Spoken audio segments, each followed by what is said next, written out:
Este canal é membro do Science Vlogs Brasil. Salve espectadores do canal! Com certeza você já ouviu falar na ideia de criação de mitos quando se fala em história. Por que a mitificação do passado e a apropriação desse passado idealizado são um problema? O vídeo de hoje é para falar sobre isso.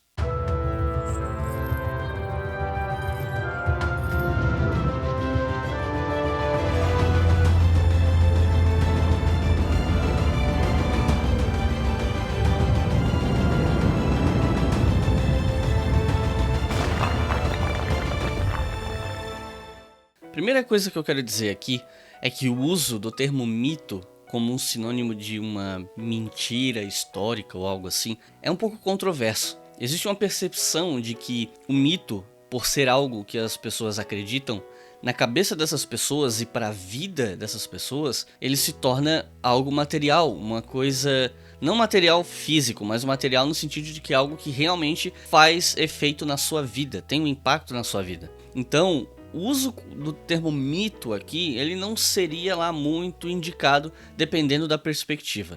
Mas eu vou usar o termo mito durante o vídeo porque eu sei que as pessoas vão entender melhor se eu usar esse termo no decorrer dele. Então eu queria começar fazendo esse disclaimer aqui dizendo que o uso do termo mito aqui é um pouco problemático. Eu entendo isso, mas eu vou usar com fins didáticos e aqueles que vocês que vão assistir, peço que vocês tenham em mente. No futuro, eu quero ver se eu faço um vídeo sobre isso ou talvez discutir isso em um episódio do nosso podcast. Eu vou ver como é que eu vou fazer isso direitinho, para ficar bem explicado. Quando a gente fala em mitos históricos, é muito fácil encontrar material em qualquer lugar do mundo. A idealização do passado e a transformação de histórias e indivíduos em mitos, ou mesmo a invenção de mitos que pretendem ser história, é praticamente tão antiga quanto a história escrita. Mas hoje a gente vai falar especificamente de fatos históricos que foram enfeitados, ou mesmo que a gente considere que eles não foram enfeitados, ainda assim eles foram apropriados para servir de exemplo a pautas do presente. Antes de eu entrar no assunto, eu só queria lembrar vocês que nós temos camisetas à venda na Doppel Store. E nesse mês, a gente não só tá com camisetas novas, mas com uma promoção nova. A gente tá agora com essa camiseta aqui, a camiseta Mulheres que Fazem História, que é inspirada do quadro Mulheres da História aqui do canal, tocado pela Luana. É a única camiseta da nossa loja que tem estampa na frente e atrás. Atrás ela leva o nome de várias mulheres incríveis da história da humanidade e que servem de inspiração para muita gente ainda hoje. Mas então, o que é a tal promoção que eu falei? Só nesse mês de julho, na hora que você compra 3 camisetas, na hora que você fecha a compra, você usa o cupom OBRIGASTORE, igual tá aparecendo aqui na tela. Ao fazer isso, você só paga 2 camisetas e ainda ganha de graça o pôster da estampa da nossa camiseta Mad Marks, esse que tá aparecendo aí na tela. Ou seja, você leva 3 camisetas e um pôster pelo preço de 2 camisetas. E o frete, lógico. Essa promoção, lembrando, é só em julho. Se a promoção der certo, pode ser que ela se estenda. Mas, se você quer garantir que você vai poder fazer uso dessa promoção, compra em julho, que ainda dá tempo. Agora chega de papo e vamos pro vídeo. Para começar a falar do assunto de hoje, o primeiro exemplo que eu quero trazer para vocês é o de Zumbi dos Palmares. O Zumbi se transformou em um ícone para o movimento negro por conta da história que se conta de que ele foi um dos últimos líderes de Palmares e que ele se recusou a entregar os escravizados de Palmares para os seus ex-senhores e quis lutar até a morte, ao contrário de outro líder, o Gana Zumba, que fez um acordo com os ex-senhores para que os escravos que fugiram para Palmares fossem devolvidos e só as pessoas que nasceram em Palmares seriam livres e permaneceriam lá. Por conta dessa resistência, Zumbi foi alçado à categoria de herói negro e um símbolo de luta pela liberdade. É bastante compreensível que esse personagem histórico sirva de inspiração para lutas do cotidiano, lutas de emancipação, plenamente compreensível. Agora, a questão de luta pela liberdade, pelo menos hoje, é diferente dos parâmetros de o que era luta pela liberdade no século XVII. Não só porque hoje as pautas do movimento negro têm a ver mais com direitos, sobrevivência, muito mais do que emancipação de um trabalho escravo, mas porque no século XVII a visão sobre a escravidão era bem diferente do que é que nós temos hoje. Normalmente quem era contra a escravidão nessa época ou era por questões religiosas ou por autopreservação, não necessariamente por acreditar em ideais de liberdade nos parâmetros do iluminismo que influenciaram a forma como a gente valoriza a liberdade hoje. Uma coisa que contribuiu muito para essa idealização de Palmares e da figura do Zumbi é que durante muito tempo os principais materiais sobre esse tema foram escritos por escritores que não eram historiadores e deixaram que o viés político deles pautasse boa parte do que eles escreviam. Em geral, escritores marxistas encaravam a luta de Palmares dentro de uma chave de interpretação de luta de classe, ou seja, uma classe de escravizados contra uma classe senhorial, que era representada na forma das expedições militares. O componente de classe está ali no meio, mas a questão de Palmares é mais complexa do que apenas a questão de classe, e vai muito além disso. E nessa vontade de encaixar a história de Palmares nesse molde de luta pela liberdade do século XX, teve gente que chegou a comparar Zumbi e a resistência de Palmares a Espartacus, gladiador e escravizado romano que liderou uma revolta de escravos. E assim como os parâmetros filosóficos da luta pela liberdade do século XX não necessariamente se encaixam no século XVII, também não se encaixam no século I a.C. E o próprio Spartacus também foi apropriado. Esse personagem histórico ficou muito famoso pelo filme Spartacus de 1960, estrelado pelo Kirk Douglas. Ocorre que esse filme foi escrito por Dalton Trumbo, famoso roteirista hollywoodiano ligado ao Partido Comunista, que entrou na lista negra do macartismo por ter se recusado a delatar os comunistas que faziam parte de Hollywood. Trumbo escreveu o filme adotando uma perspectiva de luta de classe influenciada pelas visões políticas dele, não necessariamente a partir de visões de mundo que se tinha na antiguidade, o que provavelmente seria difícil de fazer de qualquer forma, mas a ideia era mandar uma mensagem com aquele filme, uma mensagem de liberdade e de emancipação de classes oprimidas, o que é bem normal no cinema, porque mesmo filmes que representam um momento do passado estão mandando uma mensagem do presente, é sempre uma mensagem atual. E essa mensagem que o filme Spartacus tenta passar, não necessariamente era o que pautava, o que guiava os ideais do Spartacus histórico. Esses ideais, eles remontam muito mais a fim do século XVIII, começo do XIX em diante, do que a século I a.C. Um amigo meu que é fanático por Roma, por exemplo, sempre disse pra mim que, pra ele, Spartacus é um ótimo filme sobre luta de classe, não sobre a história de Roma. Porque nisso, esse filme é conceitualmente anacrônico. E eu já falei sobre anacronismo conceitual nesse vídeo aqui. Eu sei que isso pode soar confuso para algumas pessoas, porque afinal de contas, ser livre da escravidão nessas três épocas era algo relativamente parecido. Mas não é da liberdade que eu tô falando. Eu falo da mentalidade em relação à liberdade, para tentar explicar um pouco melhor isso. A noção de liberdade, que inclusive ajuda a pautar o debate abolicionista do século XIX, tem a ver tanto com a vontade dos escravizados de se libertar, óbvio, mas ela é amplificada pelos ideais iluministas de liberdade e igualdade dos indivíduos que pautaram movimentos de independência ainda no século XVIII, como os Estados Unidos, França, Haiti. E sim, eu sei que em muitos desses lugares a noção de que todos nascem iguais não valia para negros, indígenas, mas esses ideais foram um passo rumo a um mundo mais igualitário. Infelizmente, menos do que deveria ter sido, mas de certa forma foi. Ainda assim, é bom lembrar que não é à toa que o Haiti foi o primeiro caso de uma revolução vinda de baixo no período moderno, mas essa revolução haitiana foi completamente abandonada pelo resto do mundo, que não queria encorajar outras revoltas subalternas por aí, dentro e fora das colônias. O país foi punido internacionalmente por achar que os ideais de igualdade iluministas valiam para eles também. E isso condenou o país a muita pobreza e dificuldades que ainda hoje não foram superadas. Como diz aquela piada, todos nascem iguais, mas uns são mais iguais do que outros. Mas independente dessa hipocrisia, o fato é que lentamente esses ideais ajudaram a impulsionar as discussões sobre a imoralidade da escravidão e as noções de liberdade e igualdade. E não só os movimentos abolicionistas do século XIX beberam diretamente dessas fontes, como nós hoje somos diretamente influenciados por elas. Fontes de inspiração essas que no século XVII, durante o auge de Palmares, ainda não existiam. E é por isso que essa apropriação do passado é problemática. Uma coisa é a inspiração, outra coisa é o que você faz com a apropriação desse passado e a distorção para parâmetros que não se aplicam a ele. O equilíbrio entre o pragmatismo e a filosofia, quando o assunto é liberdade, era diferente nessa época, e com certeza também era no tempo de Spartacus. Vamos falar agora de outro caso, Tiradentes. Ele é lembrado pelo que ficou conhecido como Inconfidência Mineira, que foi uma conspiração relacionada a uma série de demandas de alguns grupos de Minas Gerais, e Tiradentes acabou sendo executado por conta desse movimento. Só que ele não era líder do movimento da Inconfidência, e ele acabou servindo de bode expiatório para livrar a cara dos amigos. Só que hoje nós temos até feriado dedicado a ele. como se ele fosse um símbolo de liberdade e coisas do tipo. Eu não vou entrar em detalhes sobre essa história, porque o Felipe, do Xadrez Verbal, tem um vídeo bem antigo sobre esse assunto, que ainda continua excelente e que merece ser visto. Eu vou deixar aqui no card e você assiste quando esse vídeo acabar. Aí você me pergunta, por que ele ficou tão conhecido a ponto de ter até um feriado para ele? Isso aconteceu porque ele morreu como um traidor da coroa portuguesa, pelo crime de lesa majestade, que era um crime considerado muito grave. E lembrando que nessa época, o Brasil independente não existia como nação. Isso só vai acontecer no século XIX. No fim do século XIX, cai a monarquia. Eu não sou monarquista, sou completamente contra esse sistema de governo, e eu não perco meu tempo discutindo com monarquista na internet. Mas é fato notório que a monarquia brasileira foi derrubada por um golpe militar. E nesse momento nós temos um movimento de mudar certos paradigmas no Brasil, entre eles os mitos históricos que servem de exemplo de discurso oficial do novo regime. E Tiradentes era um militar executado pelo crime de lesa majestade. Resultado, ele foi alçado à figura de mártir pela liberdade de um Brasil que nem existia como nação na época.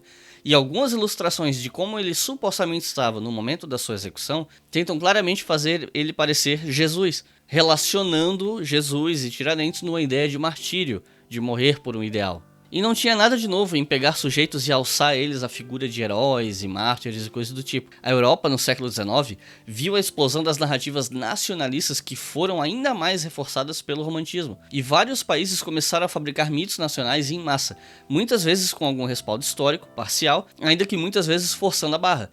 E isso aconteceu tanto após os processos de reunificação, como foi o caso da Alemanha, quanto com nações que queriam independência, como foi o caso da Irlanda.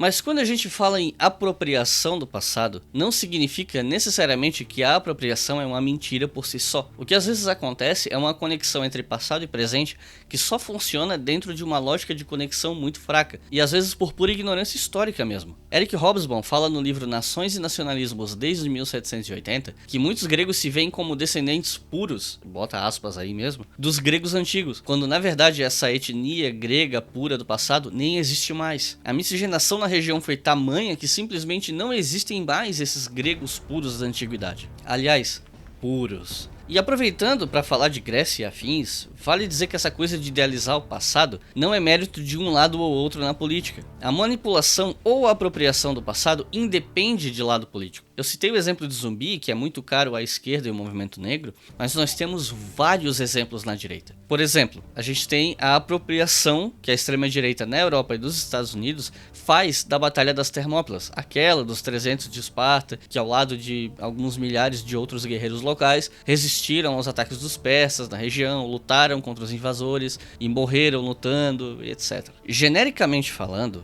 a história da batalha fala de um grupo de bravos guerreiros que, em número muito menor, lutaram contra hordas de invasores do leste, da Pérsia, sendo que esse império ocupou territórios que hoje são parte de países de maioria muçulmana. E aí o que acontece? Grupos políticos do presente, da extrema-direita, se associam à imagem idealizada dos espartanos. E que imagem idealizada é essa? Gente que louva uma ultramasculinidade, disciplina, valores militares, que elimina os fracos e indesejáveis do seio da sua comunidade e onde só os fortes sobrevivem. Ou seja, tudo o que a extrema-direita sonha. Esse pessoal se vê como se eles fossem esses espartanos ideais, supostamente defendendo a Europa e a sua liberdade contra uma horda de muçulmanos que está vindo islamizar a Europa, acabar com a liberdade, com os valores ocidentais e mais um monte de groselha. E com as crises de refugiados dos últimos anos, esses grupos só cresceram. Para eles não importa que fazer uma conexão dos persas com os muçulmanos hoje seja de uma estupidez inacreditável. Ainda mais levando em conta que essa batalha aconteceu em 480 a.C. e o islamismo surge no século 7 depois de Cristo. O que importa é se apropriar do passado e fazer uma conexão esdrúxula com o presente para justificar xenofobia e racismo, para tentar criar uma espécie de identidade com a história, fazendo o sujeito se ver como um herdeiro de ideais de liberdade espartanos contra hordas de invasores e se ver como uma minoria oprimida contra a invasão exterior, sendo que comparar a expansão de um império milênios atrás com a busca por melhor qualidade de vida de quem foge para a Europa, às vezes inclusive fugindo de guerra, não faz nenhum sentido. Não importa que justificativa você use, seja ela econômica, medo de terrorismo, luta pela liberdade. Mais uma vez, a implicação de luta por liberdade com um olhar de hoje, daquilo que a gente entende hoje por liberdade, para uma época e um contexto onde a noção de liberdade era bem diferente do contexto atual nos países que recebem mais imigrantes e refugiados. Outros se apropriam de histórias como os Hussardos Alados, poloneses da união entre a Polônia e a Lituânia lutando contra os turcos tentando invadir Viena em 1683, mais uma vez com a ideia de expulsar os infiéis estrangeiros com raça e cultura diferente do seio da Europa cristã. E nesse caso, a apropriação ainda tem um bônus de que a Polônia é talvez o país mais católico da Europa e há algum tempo tem sido território bem fértil para grupos de extrema direita. Um prato cheio para a apropriação histórica. E a apropriação dessas duas histórias se conecta com a apropriação das cruzadas também. Eu já cansei de ver ultraconservador clamando por uma nova cruzada para expulsar os muçulmanos da Europa, proteger a Terra Santa, entre várias outras apropriações de ideais do passado que não fazem sentido para o mundo de hoje, num anacronismo completamente bizarro que só faz sentido na cabeça de quem não estuda história direito. Eu não sou medievalista, não vou entrar em detalhes aqui sobre cruzadas, mas é importante citar que elas também são vítimas de muita apropriação e você pode aprender mais sobre isso ouvindo o segundo episódio do nosso podcast, que está presente em todas as plataformas cujos links estão aqui na descrição desse vídeo e também está no YouTube nesse card que está aparecendo aqui. A questão aqui não é se você pode se inspirar ou não nessas histórias. A gente se inspira até em personagens fictícios, por que a gente não vai se inspirar na história? É normal e humano se inspirar. Ou você acha que eu vou dizer que uma pessoa negra que se inspira na resistência de zumbi não pode fazer isso porque o conceito de liberdade do século XVII é diferente das questões que oprimem ele hoje? É claro que eu não vou falar isso. A questão é que a idealização do passado normalmente é feita de uma forma anacrônica, deslocada, que não se sustenta historicamente. Aliás, normalmente essas apropriações distorcem a história. E essa apropriação é impulsionada pela indústria do entretenimento. Por exemplo, os Hussars Alados ficaram mais populares nos últimos anos por conta de uma música chamada Winged Hussars, do Sabaton, que foi lançada no álbum The Last Stand de 2016. Se você procurar vídeos dessa música pelo YouTube, especialmente em canais não oficiais, e se você der uma olhada nos comentários, você vai ver uma série de absurdos. Só esses comentários sobre essa música nos vários vídeos no YouTube renderiam um artigo ou até mesmo um TCC. E se você for fazer um TCC sobre isso, me chama pra banca. Nesse mesmo álbum do Sabaton, The Last Stand, tem uma música chamada Esparta, que por sua vez foi inspirada no filme 300, que por sua vez foi inspirada na HQ 300, de Frank Miller, que por sua vez foi inspirado na história dos espartanos que eu já mencionei. Tanto a HQ quanto o filme pintam os persas como exóticos, bizarros, estranhos, às vezes até mesmo monstruosos, como um grupo heterogêneo de pessoas bizarras e fracas, em oposição aos espartanos fortes, atléticos, morais, em uma sociedade ultradisciplinada onde só os fortes sobrevivem. Enquanto os persas têm nos seus números a sua força, e não na sua individualidade, no seu poder individual e ultramasculino, como é o caso dos espartanos. Autoridades iraquianas inclusive reclamaram do filme 300, já que o Iraque fica num território que foi parte do Império Persa, e se fez muita analogia entre os espartanos e os persas no filme com a invasão americana ao Iraque. O filme foi lançado ainda no contexto da Guerra do Iraque, e aí se fez toda uma conexão anacrônica entre a luta dos espartanos para não se submeter ao Império Persa e a tal luta pela liberdade que os americanos estavam empreendendo no Iraque, o que a gente sabe que é uma tremenda de uma bobagem, e eu já falei um pouco sobre isso nesse vídeo aqui. Esse vídeo aqui que você está assistindo é praticamente um desabafo, para falar a verdade. A apropriação histórica não é algo recente na história. Ela existe desde a antiguidade e vai continuar existindo. A questão desse vídeo é que esse tipo de discussão sempre faz as pessoas se perguntarem no que elas podem ou não acreditar. O que é verdade ou não nesse amontoado de narrativas. Se tanta gente mente sobre a história assim, no que acreditar? Por que eu deveria dar atenção para a história se cada um conta ela do seu jeito e ela seria contada pelos vencedores? Então, não necessariamente. O que a gente chama de história dos vencedores dominou as narrativas históricas do passado, mas desde que a história se estabeleceu, começou a se estabelecer como uma ciência humana dotada de método, teoria, análise de fontes, crítica às fontes, análise de pares e afins, isso tem caído em desuso. Sim, governos contam a história que eles querem contar do jeito que é mais conveniente para eles. Grupos políticos, militantes, extremistas, cada um conta a história do seu jeito, do jeito que convém. Mas primeiro, muitas vezes isso não é história, é memória. E eu já falei disso nesse vídeo aqui, eu não sei nem quantos cards eu já apontei aqui em cima. O YouTube só aceita 5. Espero que eu não tenha ultrapassado o limite. E segundo, não necessariamente a pesquisa histórica séria corrobora com o que está sendo dito pelos tais vencedores. Sim, é verdade, a história não tem todas as respostas e às vezes ela trabalha mais com a suposição do que com verdades e fatos absolutos. Mas isso acontece porque a história é naturalmente lacunar, ou seja, ela tem lacunas que talvez nunca vamos conseguir preencher. Não importa que tema você esteja trabalhando, sempre vão ter buracos, pontas soltas que a gente nunca vai conseguir resolver porque não há fontes ou evidências o suficiente para isso. E tá tudo bem, faz parte do processo de fazer história. Mas mesmo as suposições têm que fazer sentido à luz das evidências, do conhecimento do contexto estudado, ter lógica, tem que ser conclusões intelectualmente honestas. Não é achismo, não é conveniência. E quando a gente percebe que uma suposição não se sustenta, ela é descartada, ou pelo menos deveria ser numa história bem feita. E assim a construção do conhecimento vai seguindo o seu curso. Então não adianta ficar choramingando na internet dizendo que a história é contada pelos vencedores